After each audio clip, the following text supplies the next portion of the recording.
Exactement l'heure de vous informer sur Molière Canal. Messieurs et dames, bienvenue dans cette grande édition du journal dont voici les grandes articulations.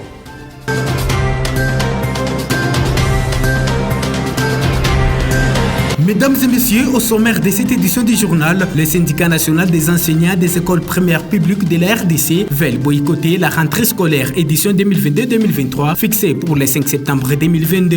Et puis, le Premier ministre Jean-Michel Samba Lukonde a présidé une réunion interministérielle à ce qui concerne le respect du délai du dépôt du projet de budget 2023. C'est tout pour les sommaires, votre journal. C'est tout de suite.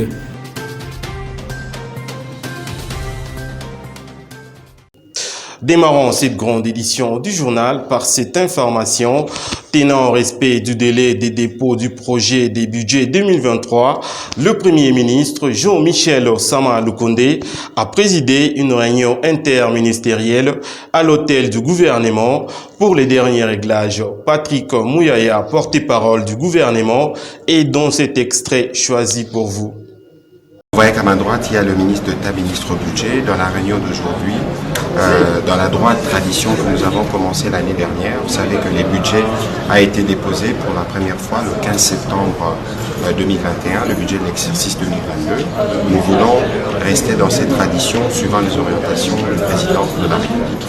La réunion d'aujourd'hui, c'était une réunion interministérielle qui a réuni toutes les commissions pour commencer les débats sur le projet du budget. Vous avez suivi qu'il y a eu quelques jours sur les auspices du ministre d'État, la réunion, la conférence budgétaire où tous les ministres ont envoyé leurs prévisions. Les services du ministère du budget ont le temps de réagir et qui ont permis au ministre d'établir un certain nombre de documents dont il vous parlera, qui ont fait l'objet de cette réunion qui est introductive parce qu'il y aura une réunion qui suivra jeudi pour adopter, puis il y aura un conseil de ministres qui permettra d'adopter les budgets qui sera quelques jours après déposé à l'Assemblée nationale. Voilà l'esprit de la réunion. Pour la non-application du deuxième et troisième palier des accords de Bibois, le syndicat national des enseignants des écoles primaires publiques de la RDC veulent boycotter la rentrée scolaire édition 2022-2023 fixée au 5 septembre. Ils ont fait savoir lors de la réunion d'évaluation de l'année scolaire 2021-2022 tenue à Kinshasa le 5 août dernier. Gisèle Kabongo nous fait le point.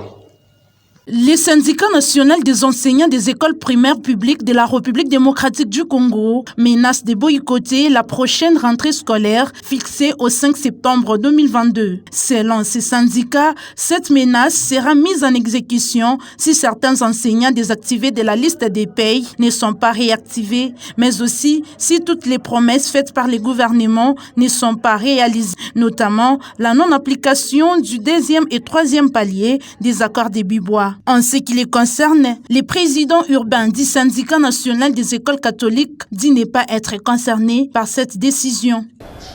Concernant la synergie syndicale, moi je pense que je ne suis pas au courant. Je ne sais pas si cette synergie concerne les syndicats parce que les syndicats ont tenu son congrès il y a une semaine et demie. Notre président provincial a assisté à ce congrès. Il n'est pas question qu'on puisse reporter la rentrée parce que nous n'en avons pas qualité. Nous, ce que nous pouvons faire peut-être, c'est boycotter la rentrée et non repousser la rentrée. Parce que nous n'avons pas le pouvoir, nous, de fixer la date de la rentrée scolaire. La même source nous fait savoir que les accords de Bibois qui prévoyaient l'augmentation des salaires des enseignants de l'école primaire, secondaire et technique ne sont pas toujours exécutés. Non, les accords ne sont pas jusque-là. Bon, je pense qu'il dit apparemment, selon ce que nous avons reçu comme rapport, par ceux-là qui sont allés assister aux assises d'évaluation, on a du moins. Au départ, on avait promis qu'on puisse prendre en charge les nouvelles unités. Au mois d'avril, il y a quelques nouvelles unités qui ont été prises en charge. Et aujourd'hui, on dit également, au mois d'août, au mois d'octobre, ils vont également prendre une autre partie en charge, c'est-à-dire parmi les nouvelles unités, seront prises en charge au mois d'août ici, au mois d'octobre prochain. Et pour ce qui concerne le deuxième palier, je viens de le dire, on n'a pas donné les montants qui a été convenu, mais on donne le 30% de deuxième palier et ils promettent de faire la suite dans le budget 2023.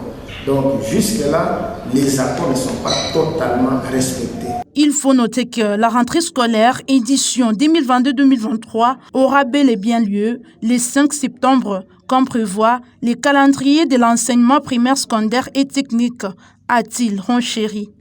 Votre journal se poursuit. Une marche de santé pour le soutien total au FARDC était organisée le week-end dernier par la direction d'exploitation Ouest MLC Matadi dans la ville portuaire de Boma. Les cadres et agents de cette entreprise maritime ont parcouru plusieurs artères de cette contrée. Reportage.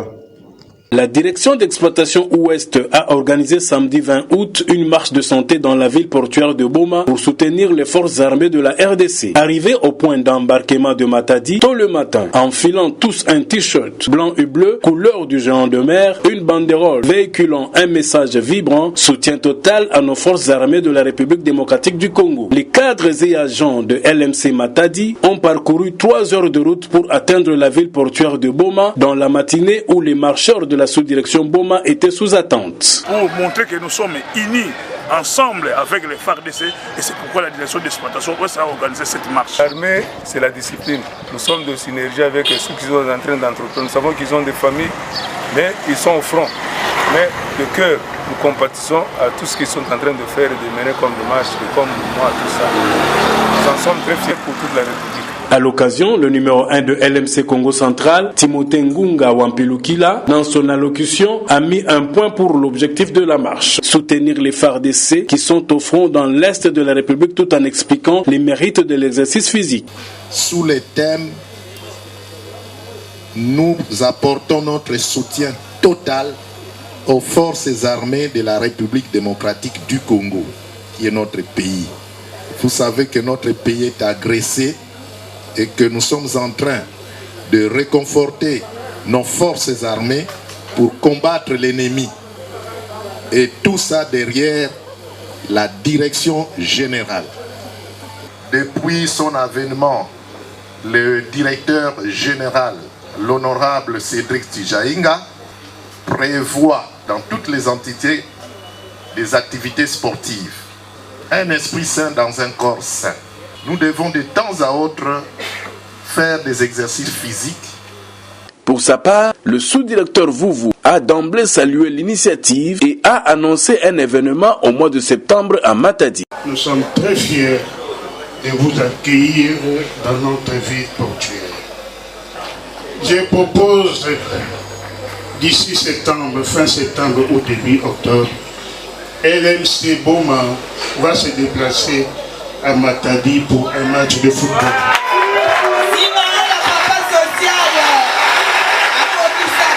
Signalons que 125 agents issus de la direction d'exploitation Ouest et de la sous-direction de Boma ont marché de l'université président Kassavubu au standard LMC Visibilité ATK Fischer où s'est clôturée cette activité sportive par un moment de partage.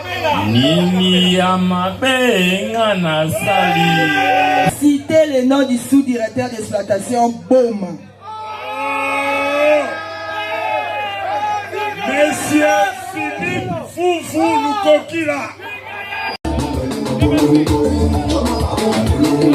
Rendons-nous dans la province du Haut-Katanga où quelques audiences ont été enregistrées le mardi 30 août 2022 au cabinet du gouverneur de province Jacques Kiabula Katwe qui a échangé tour à tour avec les députés de Kasenga et Mpweto, une délégation de l'université de Lubumbashi ainsi que le chef d'état-major adjoint de forces terrestres suivant. Le projet de réhabilitation des routes dans le Haut-Katanga profond, tel qu'annoncé le lundi dernier, va commencer par les territoires de Mpweto et de Kasenga.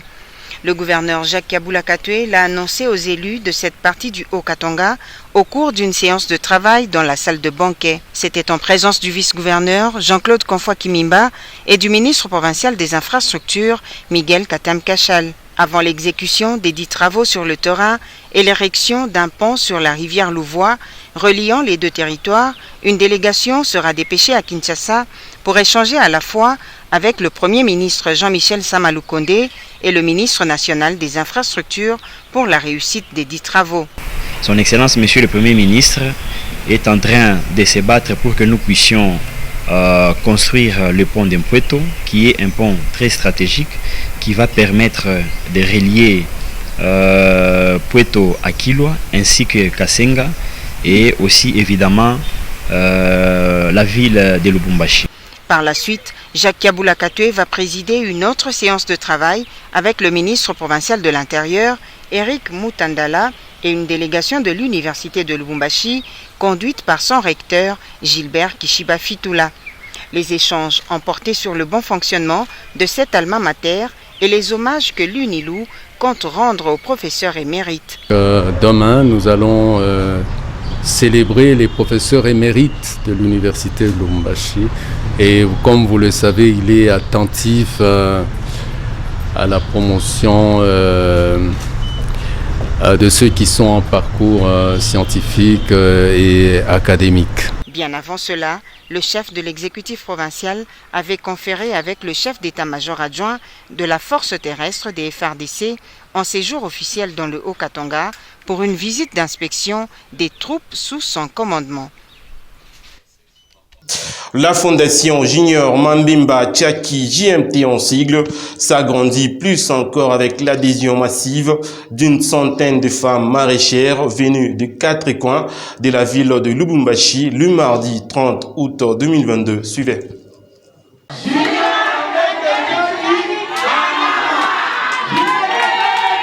Elles ont dit oui à Junior Mambembe, elles ont accepté la vision de la fondation JMT. Plusieurs femmes maraîchères de la ville de Lubumbashi, sous le leadership de Madame Skola Bimpe, ont adhéré ce mardi 30 août 2022 à la vision de Junior Mambembe Tchaki. Dans la sale perspective de la ville de Lubumbashi, dont ses objectifs de soutenir le projet agricole et l'autoprise en charge de femmes et de jeunes, Junior Mambembe Tchaki a soutenu le femmes maraîchères avec une somme consistante, représentée par le coordonnateur national en charge des finances, Christian Kabangou. Nous sommes venus ici aujourd'hui pour soutenir les mamans qui marchent avec nous dans la fondation GMT. Nous avons l'objectif dans cette fondation de soutenir les mamans. Nous ne voulons pas que demain les mamans puissent chômer à la maison en attendant que leur mari apporte quelque chose. C'est ainsi que la fondation a disponibilisé le peu de moyens que nous avons. Nous avons remis ces moyens-là aux différentes mamans, enfin que celles-ci se prennent en charge en lançant des petites activités qui pourront les aider à se prendre en charge. Nous sommes là pour la promotion des mamans. Le bénéficiaire de cet appui de la fondation JMT ont salué cet acte de l'espoir de la jeunesse Mambembe Tchaki. Même i projet yake iendelee ashiachi na shie tutendelea kumu tutakuwa paka mumukongo yake. Mina mremercie sana kuikintu anatulamshia na tutenda naye atutamwacha tutalala naye tutalamuka naye. Jingelete merci wabunyi bwa mujibatula mushila nani fondation wa papa Junior Mambembe tutumwele merci wabunyi bikol walu mutwenzele chintu chimpa cha kutujula tetu ba mamba vuhanshi katwini mushindu wako kuye kumpaleto. Tunashukuru. Mimi naona financement yake itenda yulu zaidi kupita na ile. Scholastique Bimpe, leader de femmes, a adhéré avec toute sa base dans la fondation JMT et a dit merci au bienfaiteur universel Junior Mambembe Tchaki. Journée leo iko mzuri sana. Ni journée yangu ya munene ya si kwa kujadere ku fondation ya JMT Junior Mambembe Tchaki. Ndio journée ya mzuri sana kuba mama si tutakuwa kumukongo ya papa Junior na ba mama bote ba Okatanga tuku mukongo yake jua kusoutenir hii fondation yende kumbele na kazi yote yende kumbele. À noter que la fondation JMT va adhérer dans le prochain jour à l'Alliance pour un Congo nouveau, parti politique de l'Union sacrée de la nation, dont Junior Mambembe est autorité morale et président national. Promouvoir la santé et la protection de recherche sur le méfait des drogues avec des actions de terrain sur la population, tel est l'objectif poursuivi par la communauté internationale sur la journée mondiale de l'overdose célébrée chaque 31 août de l'année. Joseph Ngouège pour le reportage. L'échelle mondiale commémore chaque 31 août de l'année la journée mondiale de l'overdose. Cette date consacrée à la prise de conscience des dégâts liés aux overdoses existe depuis 2001. Cette journée tire ses origines en Australie et il semble bien qu'elle soit pour les moments célébrée uniquement dans quelques pays anglo-saxons. Australie, États-Unis, Canada et Grande-Bretagne. Approché à ce sujet, un corps médical de la place donne ici quelques explications sur l'overdose. Oui, l'overdose n'est autre chose qu'une intoxication aiguë suite à une prise accidentelle ou non d'une substance psychotrope. Donc il y en a qui parleront tout simplement d'un surdosage, d'un surdosage, comme ça se dit bien en français, mais du fait qu'on a pris ces produits-là de manière volontaire ou de manière involontaire, on a dépassé les doses thérapeutiques, on est allé peut-être à des doses létales, et c'est là peut-être considéré comme overdose. En tout cas, les conséquences sont très néfastes, vous savez, puisque lorsque nous parlons déjà d'une overdose, nous sommes déjà en face d'une maladie. Donc cette maladie qui est considérée comme une intoxication aiguë, et en tant que pathologie, en tant que maladie, en tant qu'une conséquence, en tant qu'un accident, il y a toute une litanie de symptômes qui s'en suivent. Et ces symptômes peuvent partir d'une simple perte de connaissance jusqu'à donner la mort. Donc la personne qui a été en contact d'une substance qui peut être une substance médicamenteuse ou une substance toxique, et elle en a consommé pour telle ou telle autre cause, donc ça peut aller à donner toute une chaîne de symptômes ou de signes cliniques. Et s'il n'y a pas une bonne prise en charge, et il n'y a pas un antidote de point pour pouvoir annuler ou diminuer les effets de la substance qui a été consommée, et la personne peut en trouver la mort comme ça. C'est depuis 2012 que la communauté internationale tente de promouvoir la santé et la protection des personnes en associant la recherche sur les méfaits des drogues avec des actions de terrain sur la population.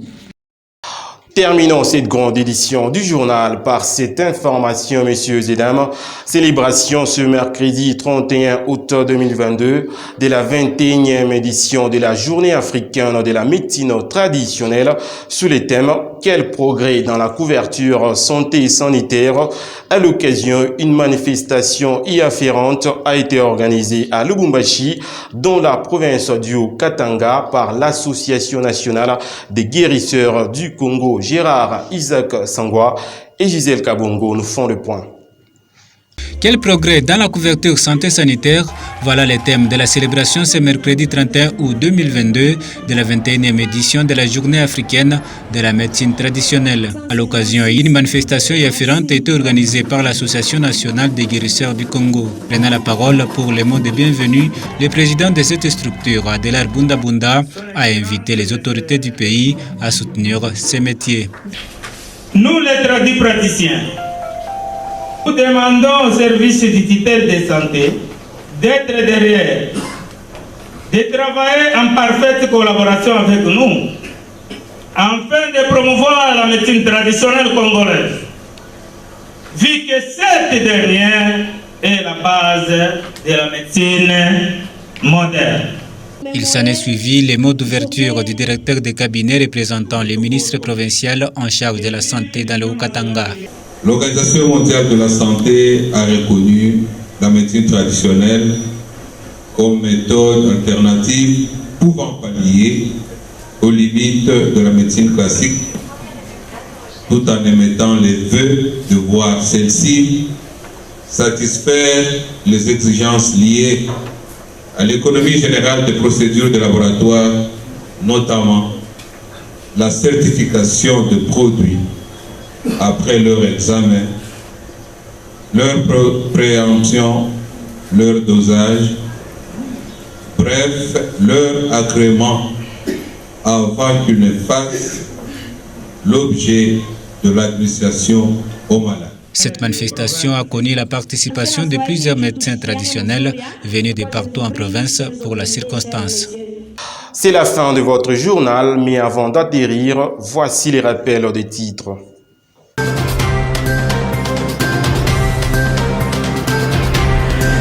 Mesdames et messieurs, au cours de cette édition du journal, vous avez suivi le syndicat national des enseignants des écoles primaires publiques de la RDC veulent boycotter la rentrée scolaire édition 2022-2023 fixée pour le 5 septembre 2022. Et puis vous avez suivi le Premier ministre Jean-Michel Samaloukonde a présidé une réunion interministérielle en ce qui concerne le respect du délai du dépôt du projet du budget 2023.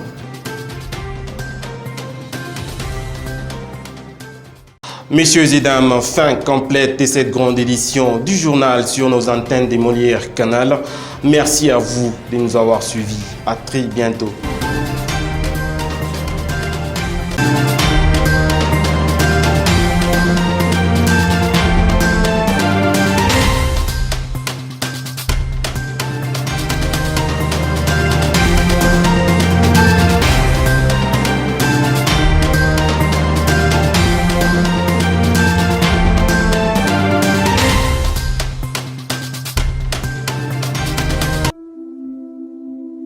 De la RDC vers le monde et du monde vers la RDC.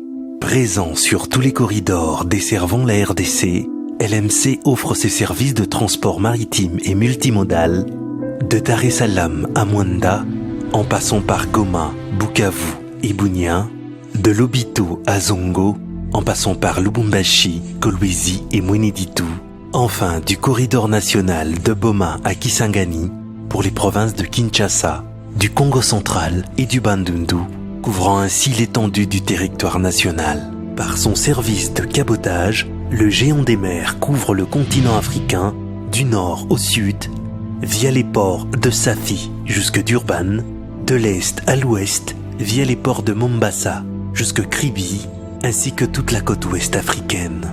À sa ligne Afrique-Europe s'ajoute celle de l'Extrême-Orient par la Chine et du Proche-Orient par les Émirats arabes unis.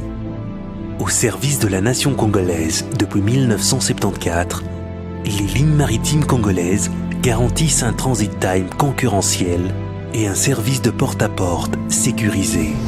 Retrouvez-nous numéro 13 de l'avenue des Aviateurs, immeuble LMC Ami-Congo, Kinshasa-Gombe. Pour tout contact, composez le 082 380 0000. Ligne maritime congolaise, votre transporteur à la dimension des ambitions de la République démocratique du Congo.